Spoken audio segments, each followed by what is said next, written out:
Hi guys, welcome to my channel, or welcome back to my channel if you saw my last video. Today I'm going to talk about the movie After. It came out in 2019, so you've probably already seen it.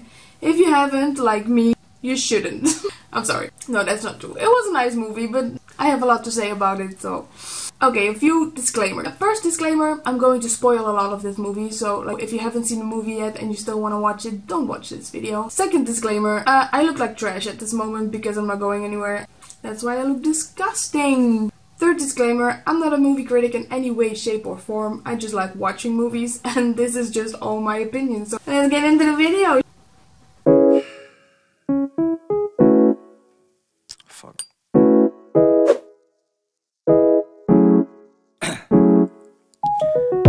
Down, yeah.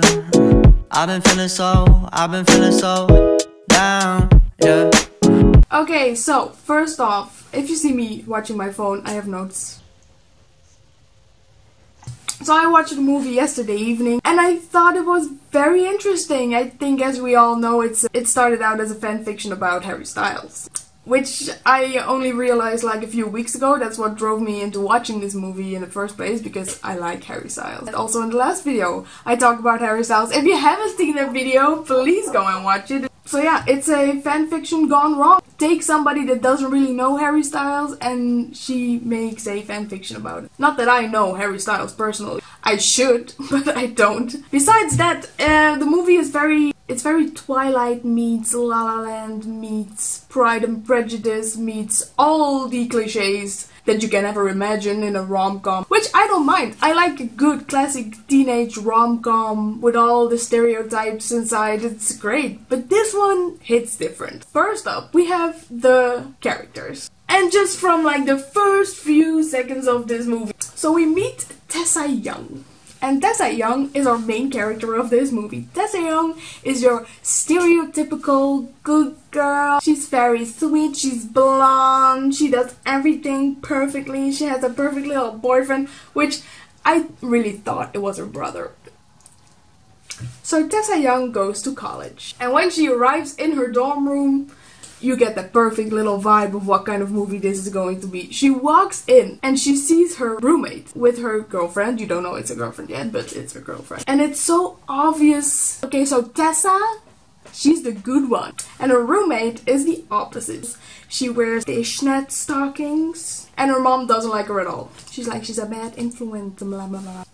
Now her roommate is the one that takes her to the parties, and that's the only thing that she's good for, to make sure that she meets the bad boy. Her roommate is so irrelevant in this movie that I don't even know her name anymore. Steph Jones, apparently. So Tess goes to her first class at college. And on her first class to school, she meets Lander. Hi, editing Famke here. So apparently his name is Landon, not Lander. So that was a little miscommunication, I'm so sorry. And Lander is also a good guy, because he also doesn't wear black. That's how you notice if somebody is a good guy or a bad guy in this movie. So they meet and they become friends, because they're both very like, oh my god, I want to sit in front. Let's go sit in front together. Oh my god, we love studying. Then when she's back in her dorm room, she meets Hardin for the first time. And he's the bad boy of the movie. I needed the first half of the movie to figure out if his first name was Hardin or if it was Scott. Because his friends call him Hardin all the time. But I was like, oh, maybe it's like a cute little last name is your nickname kind of thing. And also one of the teachers calls him Scott at some point in the movie. And that confused the shit out of me. But then at one point in the movie, his dad also calls him Hardin, so then I was like, that's a bit weird if you would call him by his last name. That's when I figure out his first name is Hardin, so his name is Hardin Scott. HS. Anyway, he is a very troubled young man. He has daddy issues, of course. Because his dad was a drunk when he was younger, so he doesn't drink, just like our little blonde girl over here. But now his dad lives in a very big house in America, and his mom lives in a not so nice house in England, but they don't really talk about it all that much, so it's kind of confusing. But that's like most of this movie, so I'm not surprised anymore. His dad also doesn't have an accent, so he's British. He's all, hello love, how are ye? But his dad doesn't have an accent at all, and he grew up in England, so you would figure that his dad was also from England. Also, he reads a lot of books, so he's like the bad boy, but he's also like smart. You know, he doesn't really believe in love. She changes his mind. So they go to this party, and there's this other girl, and she's all over Harden, and I don't know. It looks like they're breathing into each other's mouths, which looks very weird, but okay, fine. They start playing Truth or Dare. So there's this scene where she doesn't want to kiss Harden, so she goes outside, she calls her boyfriend's being a dick, and then she goes back inside. And at first I was like, that's very smart. She doesn't walk home alone in the dark. She doesn't go home by herself, because who knows what will happen. But she does it anyway a few moments later, so I don't get why she didn't just leave at that point. Anyway, she goes upstairs and she finds a room. Now what's the first thing you see when you walk into this room?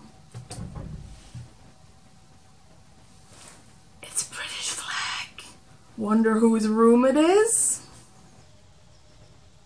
Maybe the only British boy that's around, because nobody else, not even his dad, has that accent. And she's still very surprised when he walks in and he's like, "What are you doing in my room?" Anyway, this weird scene happens where he's getting really fucking close and she's not really having it, but also like kinda is. Which is weird because they just met like a day ago and I don't get it. So then she storms out, she leaves alone in the dark, without a friend, in the dark. Not very smart. Also, I found out that this dude who plays Harry Styles also plays the small version of Voldemort. Now, I'm not a casting director, but if you're going to choose somebody to play your dream boy, you really want it also to be Voldemort. And then there's this scene where her roommate takes her girlfriend back to the dorm and they're gonna have sex, and she's also in the room. And you might think, oh, that's relevant to the plot. It's not. It's very useless. Doesn't make any fucking sense why they left that in a movie. But, you know, lesbians. So he wants to show her a place. She, like... They don't know each other. They've known each other for like a week. So it's a very good choice for her to not go with him to a mystery place. But guess what? She does go. Of course. So they go to this lake. I mean, it's pretty. And then this scene happens. And let me put some subtitles onto what this scene really meant. How about a swim?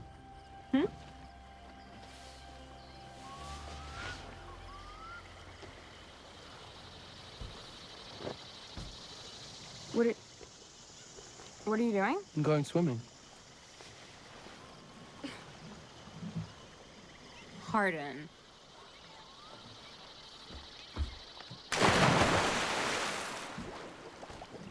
Harden. Come in. So then there's the scene where her boyfriend confronts her about the fact that she hasn't slept next to him all night long. And this is just the most awkward scene ever. Like, he's sitting outside.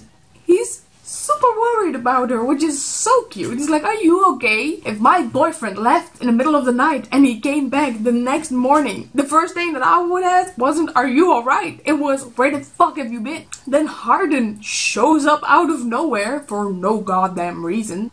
So he realizes what happened. She says, "I can explain," but she doesn't. Then she's like running after him to kind of stop him from going away, but not trying too hard because she kind of does want him to go away. Oh my god, no! Why are you leaving? So he leaves, obviously. But then her and Harden talk it out on the rooftop. And the next scene is where they are about to smash.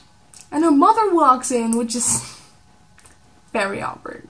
Tessa, hon, I've called all day. Tessa? Mom?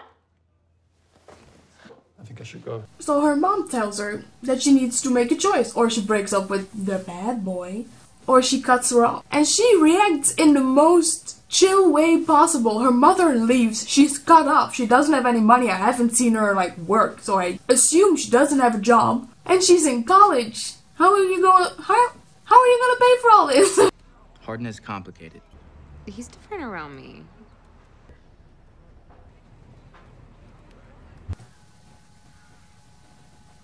So this man buys her a whole ass apartment, but that's all too good to be true, because then she finds out that it was all a game. So she finds out that this all started because he was very angry, because he didn't get kissed during Truth or Dare. So he made a bet with his friends that he could make her fall in love with him, and he did. So she gets angry, and she runs away, leaving him standing in the rain. Now, I get that you're angry, do not get me wrong, I would be very angry too. But do you really think that this was all fake? Him getting you an apartment, letting you meet his family. Do you really think he did all that and still doesn't like you?